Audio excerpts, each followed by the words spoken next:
समझ लेने जैसी। कहते तुम्हारे धर्म में राम कैसे हुए? जंगल में जाके निरीह पशुओं को मार देते हैं, हिरन को मार देते, शिकार खेलने जाते हैं। नहीं भैया, राम क्या है ये तुम्हें समझना पड़ेगा। फिर से मैं बार बार दोहरा रहा हूं, फिर दोहरा रहा हूं, ताकि तुम्हें समझने में बात आसानी हो। रामो विग्रहवान धर्म। राम किस लिए प्रकट हुए थे? 5वें दिन की कथा मैंने क्या सुनाया था?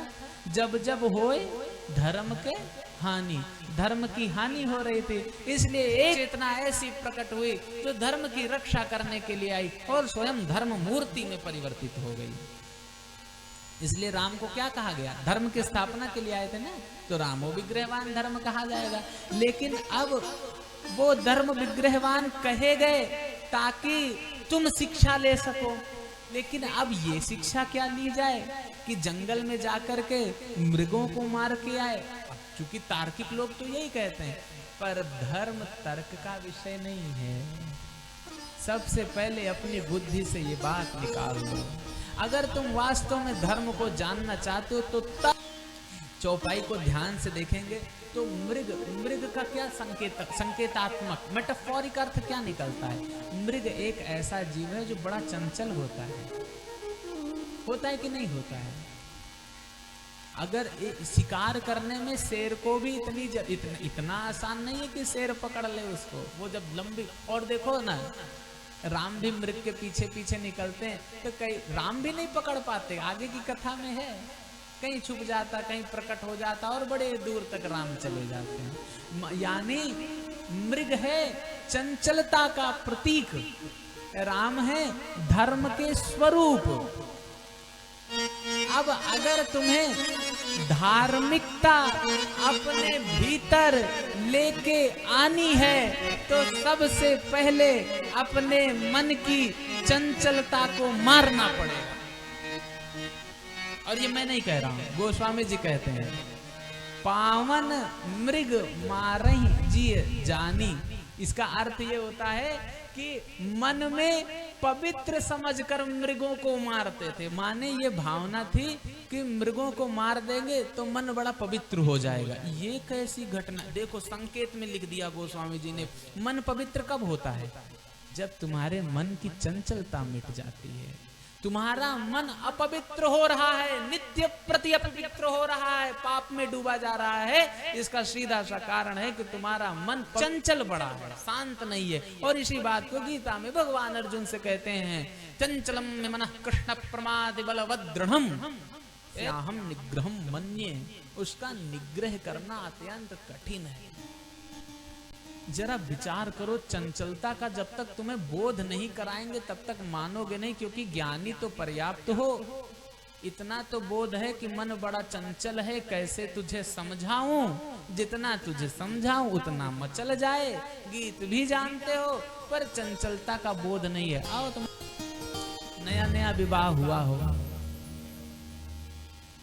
अभी अभी जल्दी, अब तुम्हारी जो पत्नी है उसके अतिरिक्त तुम अब दुनिया में किसी स्त्री को नहीं जानते।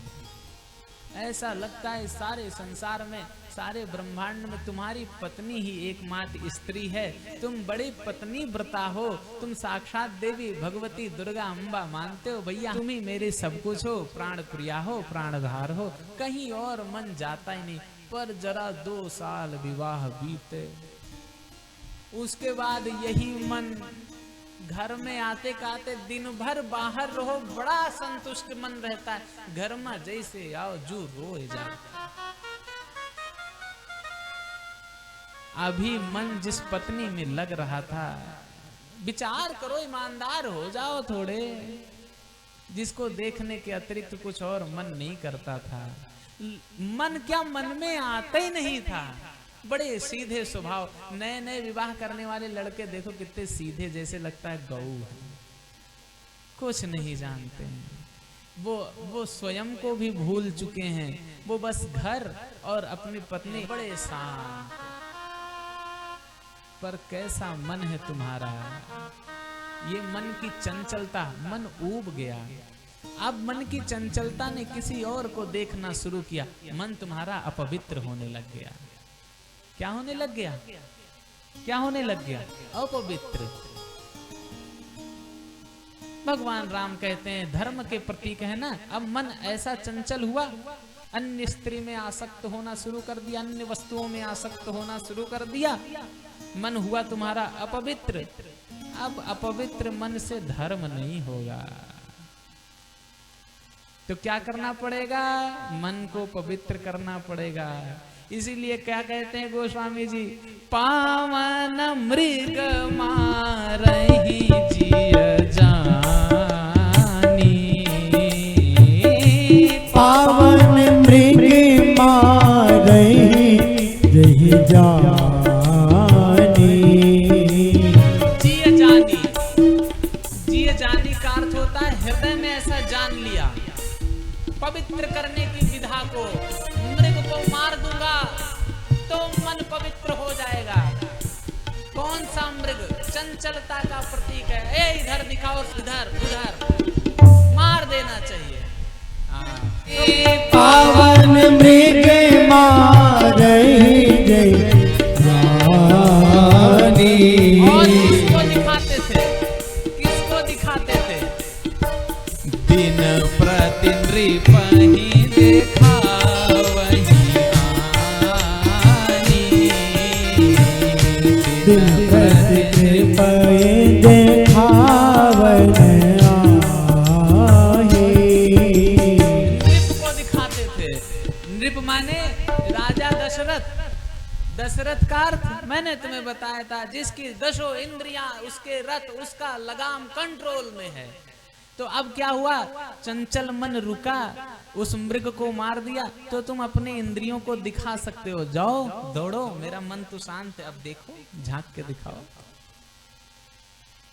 अब आंखें दौड़ाओ, मेरी आंखें कुछ चाहती नहीं है। आंखें तो तब चक्कर मकर करती है ना जब मन इधर उधर दौड़े। इंद्रियां हमेशा मन की गुलाम होती हैं, पर गुलामी छूट गई। मन के चंचल मृग को मार दिया। लो, नृप माने दशरथ माने जिस 10 इंद्रियां जिसके कंट्रोल में ला के दिखा दिया। देखो सर, तो ये है राम कथा जीवन दायिनी ना, कि जीवन के अर्थ में पकड़ो, राम को न पकड़ने चले जाओ।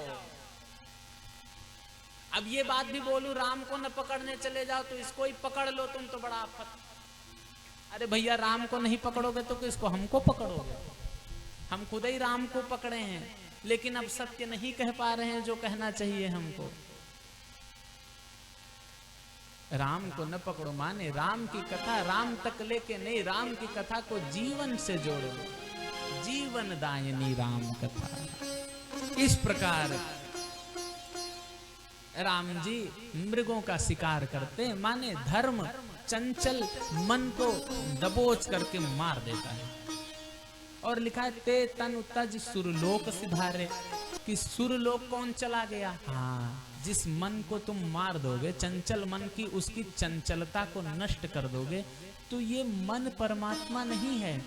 मन जो चंचल हो रहा है वो किसकी ऊर्जा से चंचल हो रहा है? वो ऊर्जा तुम्हारी बेवजह नष्ट हो रही थी चंचलता में, इधर उधर ताका झांकी में, दंद फंद में मन की चंचलता रुकी। तो वो ऊर्जा अब मन की चंचलता की ओर न जा करके कौन से सुरलोक। सुरलोक का अर्थ क्या होता है? बोले स्वर्ग कहाँ होता है? हमेशा कथाओं में सुना होगा, बोले स्वर्ग धरती के ऊपर है।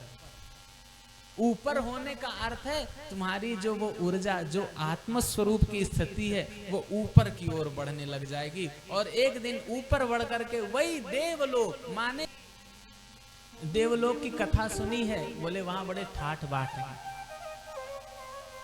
हैं।